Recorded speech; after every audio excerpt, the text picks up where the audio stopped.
आपण आलेलो आहे श्री क्षेत्र वीर या ठिकाणापासून एक 2-3 किलोमीटरच्या अंतरावर कोढे उद्यान या ठिकाणी आलेलो आहे. आणि या ठिकाणी एक नाथसाहेबांचं मंदिर आहे आणि बाहेर एक देवीचं देवस्थान आहे. तर या देवीबद्दलचा थोडासा इतिहास आपण जाणून घेऊया. नमस्कार. नमस्कार.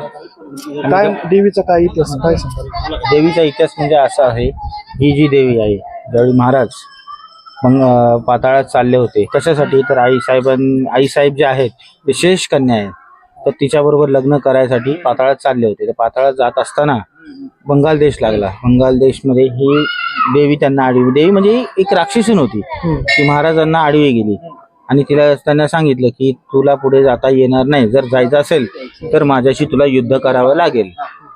तर महाराजांनी तिच्यावर युद्ध केलं. 2-4 महिने ते युद्ध चाललं. शेवटी शरण आली महाराजांना. ही राक्षसीनीच होती. शरण आल्यानंतर ती महाराजांना बोलली, आता माझ्या आयुष्यात काय नाही देवा, मी आता तुझ्या बरोबरच येणार. महाराजांनी तिला घेतली, झोळीमध्ये टाकली, इकडे घेऊन आले आणि इथे तिची स्थापना केली. तिला देवीचं स्वरूप दिलं. हिचं नाव मग राजिक देवी म्हणून सांगितलं गेलं. नंतर तिला असं सांगितलं की बाबा, लोकांची मनोकामना तू पूर्ण करायची आणि तुझं काय खाणं जाणं असेल ते तुला घ्यायचं. त्यामुळे जो पुरणपोळीचा जो नैवेद्य असतो, गोडा नैवेद्य असतो, तो आतमध्ये महाराजांना जातो आणि जो मटणाचा जो खारा नैवेद्य म्हणतात मटणाचा, तो इथे दाखवला जातो. म्हणजे एकंदरीत महाराजांचा आरमार कक्ष, सैन्य दल ते इथूनच आहे. हे जे 52 ह्या कड्या ज्या आहेत त्या देवीच्याच आहे. याला 52 बिरजा म्हणतात. म्हणजे ब्लॅक मॅजिक, काळी विद्या ही महाराजांनी इकडे उलट करून ठेवलेली आहे. इथे कुठले करणे धरणे किंवा असे वाईट प्रकार आमच्या इथे कोणताही चालत नाही. सगळे 52 बिरजा इथे महाराजांनी उलट करून ठेवलेले. म्हणजे म्हणून त्या नाथसाहेबांना 52 बिरजाचा धनी सवाई सर्जा नाव असं ओळखलं जातं.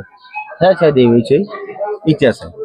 खरं तर एक आपली पुरंदरची भूमी साधू संतांची म्हणून ओळखली जाते. आणि वीर यात्रेचा एक खूप मोठा इतिहास आहे. तर वीर ही यात्रा कोणत्या महिन्यात भरते आणि कशा प्रकारे साजरी केली जाते? ही यात्रा साधारणतः फेब्रुवारी महिन्यामध्ये म्हणजे माघ महिन्यामध्ये च्या पौर्णिमेला देवाचं लग्न लागलं जातं. देवाचं लग्न लागल्यानंतर पुढचे 10 दिवस देवांचा महोत्सव चालू असतो. 5व्या दिवशी देवाची अमृतवाणी म्हणजे बाकणूक चालू होते. त्यानंतर लोकांचे गजे चालू होतात. लोकांचे जेवण म्हणजे भक्त सगळे येतात, ते 5 गजे जेवण असेल हा कार्यक्रम ते चालू होतो.